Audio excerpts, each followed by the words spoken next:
guys, like இந்த ரீடிங்ல வந்து பாத்தீங்க அப்படின்னா நம்ம ஏப்ரல் மந்தோட ப்ரெடிக்ஷன்ஸை பத்தி தான் நம்ம வந்து பார்க்க போறோம். ஸோ பர்டிகுலரா இந்த ஜோடியாக் சைன் வந்து பாத்தீங்க அப்படின்னா ஃபார் த ஏர் சைன் நம்ம வந்து பார்க்க போறோம். So when comes to the air sign, Gemini, Libra and Aquarius, so இந்த ராசியில நீங்க இருக்கீங்க அப்படின்னா this video is only for you. So before starting that, so guys, please give a like, share and subscribe. Please give your support. Let's see உங்களுக்கு April மந்த்ல என்ன ஒரு சில blessings வருது அப்படின்றத பத்தி பார்க்கலாம் for the air element.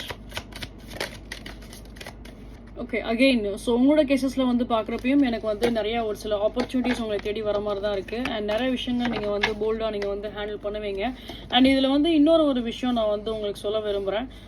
So உங்களோட வாழ்க்கையில் உங்களுக்கு நிறையா ஒரு சில ஆப்பர்ச்சுனிட்டிஸ் உங்களுக்கு வந்து கிடைக்கலாம். நீங்கள் மிஸ் பண்ண சில ஆப்பர்ச்சுனிட்டிஸ் உங்களுக்கு வந்து கிடைக்க வாய்ப்பு அதிகமாகவே இருக்குது. ஸோ ஃபார் எக்ஸாம்பிள் இப்போ நீங்கள் ஒரு இடத்துல நீங்கள் வந்து ஒரு எக்ஸாம்பிளுக்கு நான் சொல்கிறேன். இப்போ நீங்கள் ஒரு இடத்துல நீங்கள் இன்டர்வியூ அட்டன் பண்ணியிருக்கீங்க, அந்த இடத்துல உங்களுக்கு ஜாப் கிடைக்காம வந்திருக்கும். நீங்கள் மறுபடியும் அங்கே போய் வந்து ட்ரை பண்ணலாம் ஆஃப்டர் சம் டைமுக்கு அப்புறம். ஸோ அதில் உங்களுக்கு ஒரு சில பெனிஃபிட் உங்களுக்கு வந்து அங்கே கிடைக்கலாம் செய்யும். நீங்கள் நினைக்கிற மாதிரி உங்களுக்கு அந்த இடத்துல திருப்பி உங்களுக்கு வேலை கிடைக்கிறதுக்கு வாய்ப்பு அதிகமாகவே இருக்குது. ஸோ இது ஒரு எக்ஸாம்பிளுக்கு நான் சொல்கிறேன். அது மாதிரி உங்களுக்கு உங்களோட லைஃப்பில் என்ன ஒரு சில மிக்ஸ்டு ஆப்பர்ச்சுனிட்டிஸ் இருந்திருக்கோ அதில் உங்களுக்கு திருப்பி அந்த ஆப்பர்ச்சுனிட்டிஸ் உங்களை தேடி உங்களுக்கு வந்து கிடைக்கலாம். அண்ட் நெக்ஸ்ட் திங் இஸ் உங்களோட லைஃப்பில் இந்த டைம் பீரியடில் நான் சொல்கிறேன், ஏதாவது லைக் பெரியவங்க ஏதாவது இருக்காங்க அப்படிங்கிறப்போ கொஞ்சம் அவங்கக்கிட்ட பார்த்து நடந்துக்கோங்க. அவங்களால ஏதாவது ஒரு சில விஷயம் உங்களுக்கு வந்து மனசை காயப்படுத்துகிற மாதிரி அவங்க ஏதாவது பிஹேவ் பண்ண வாய்ப்பு அதிகமாகவே இருக்கும். ஸோ பெரியவங்க என்ன சொல்கிறாங்களோ அதை மைண்டில் அவ்வளோவா வந்து எடுத்துக்காதீங்க.